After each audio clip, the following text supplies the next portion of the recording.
Tailored po natin yung deliberations. Again, we should give members the right and the time na maghabol ng kanilang mga objections. Hindi po pwede, Madam Chair, again, no, na minamadali natin ito. Again, Office of the President yung budget na pinag-uusapan.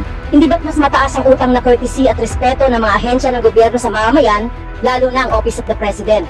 Utang na magpapaliwanag kung paano ginastos at paano gagastusin ang bawat sentimong pinagkakatiwala sa kanila. Honorable Manuel. Yeah, Madam Chair, I withdraw that. I will rule first on the pending motion.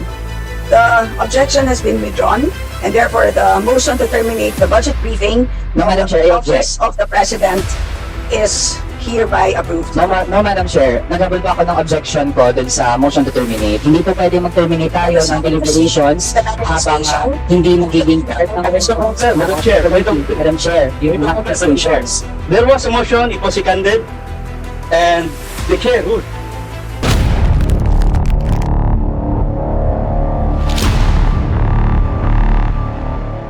Nice. Yes, Honorable Manuel. Yeah, Madam Chair, I withdraw that. I will rule first on the pending motion. The objection has been withdrawn, and therefore the motion to terminate the budget briefing no, Madam Chair, the I Office of the President is hereby approved. No, Madam Chair, naghabol pa ako ng objection ko dun sa motion to terminate. Hindi po pwede mag-terminate tayo ng deliberations habang hindi magiging part ng Madam Chair, Madam Chair, you have presentations. There was a motion, it was seconded, and the chair ruled. Madam Chair, The objection came after the ruling. So, Madam Chair, I think, but I leave it to the chair to decide. Madam Chair, point of order. May binawi pa na objection pero hindi pa natin talaga na-decide yung tungkol sa motion to terminate. Pero Madam Chair, naghabol ako ng objection kasi I don't believe that it is proper for us to terminate the deliberations na hindi nagiging part ng records ng House yung mga nagiging manifestations. Meron pong difference na, Madam Madam Chair, Chair. even if we look at the records, even if we replay the tapes, the objection came after the ruling. The original objection of the original cast of Congresswoman Castro was withdrawn. And so I think the ruling of the chair would hold.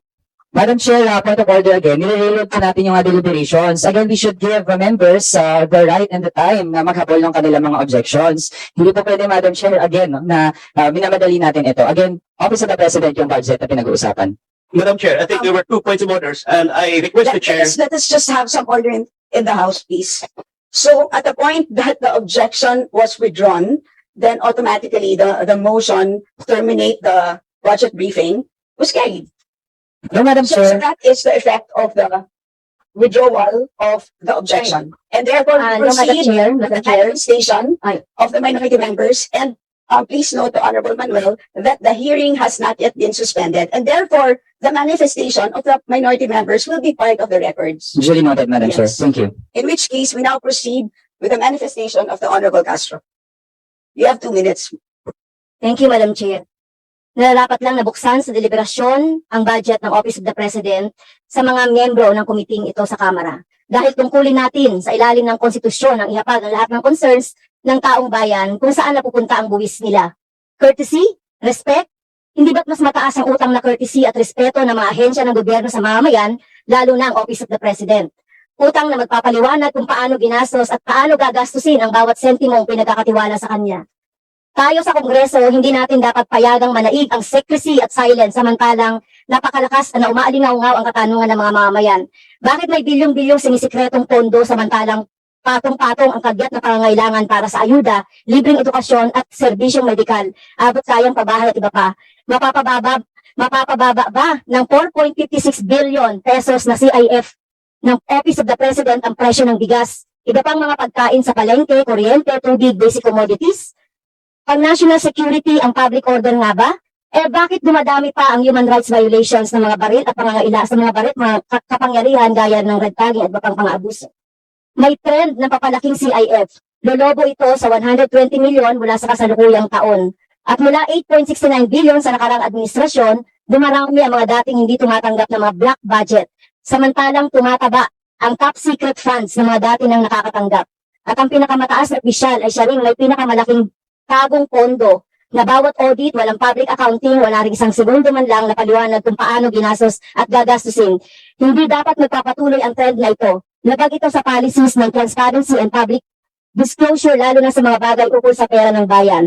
Sa obligasyon ng gobyerno na labanan ng graft and corruption, plunder at iba pang mga hocus-pocus sa yaman ng bayan at iba pang mandato sa saligang batas.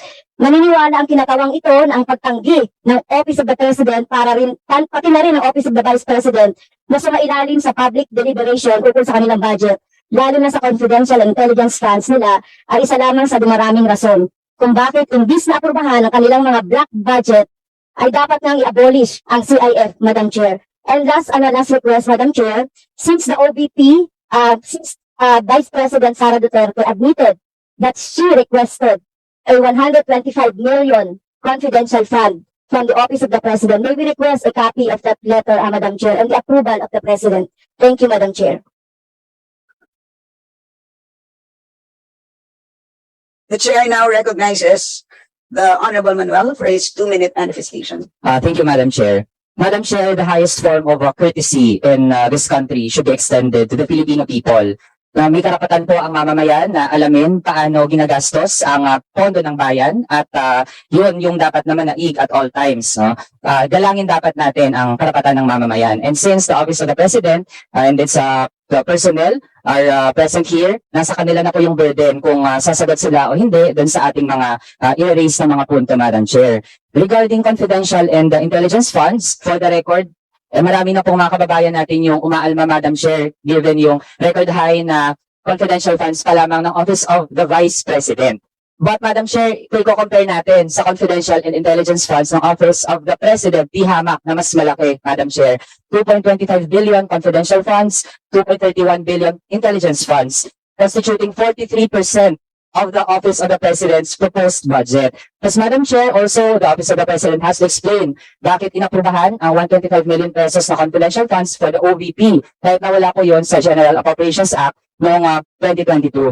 Also, Madam Chair, excessive travel expenses, 1.15 billion pesos. At yung mga nangyayaring Marcosian schemes at this present time, Madam Chair, yung gamit na gamit yung anti-terror law para mag-designate ng mga kababayan natin, mga rights advocates as terrorists. Also, Madam Chair, yung pagpapatuloy, yung pag-expand ng NTF-ELCAC, kahit yung sinasabi, patapos na yung armed conflict sa ating bansa.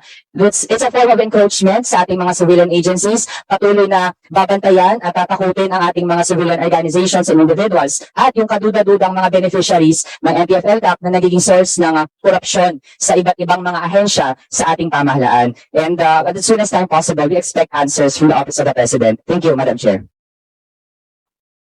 The chair now recognizes the Honorable Process. Thank you, Madam Chair. Madam Chair, 5 po yung punto na gusto natin itanong sa Office of the President. First, yung posisyon ng Pangulo sa panawagan ng signifikanteng dagdag sahod para sa mga manggagawa. Kasi wala pong tigil yung presyo ng mga bilihin eh.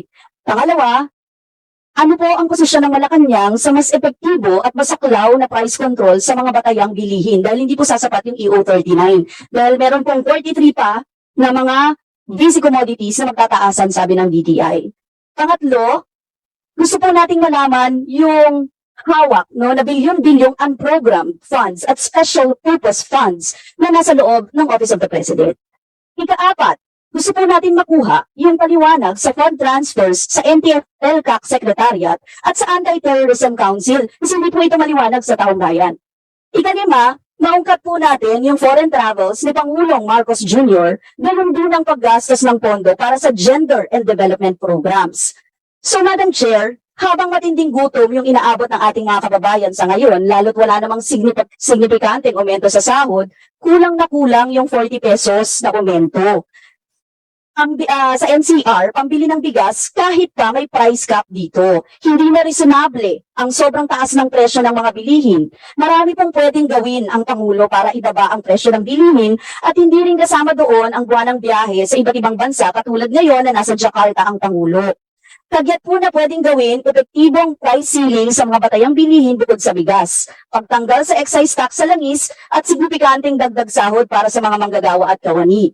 Dagdag pa, Madam Chair, yung mahigit 4.5 billion na confidential and intelligence funds ay bahagi lang ng mahigit 1 trillion na pondo na kokontrolin ng Pangulo sa susunod na taon. Nababahala tayo na kontrolado rin ng Pangulo ang unprogrammed funds at maging ang SPF o Special Purpose Funds. Lump sums po kasi itong mga ito. Hindi pa tayo nag-uusap ng 500 billion ng Maharlika Investment Corporation na wala sa panukalang budget Pero nandun at kukontrolin pa rin ang Pangulo. Nakakalula po ang mga numero. Pero sa huli-huli, nagkakasya tayo sa mumo para sa mamayang Pilipino habang mahigit 1 trilyon ang nasa kontrol ng Pangulo. Panahon po na ibasura na itong CIF, yung mga confidential and intelligence funds, bilang presidential port. I-channel na lang natin ito sa kalusugan, sa edukasyon, sa serbisyo para sa publiko. Dagdag, Madam Chair, for the record, tinututulan po natin ang pagratsyata at kawalan ng deliberasyon, transparency ng Office of the President dito. Maraming salamat, Madam Chair.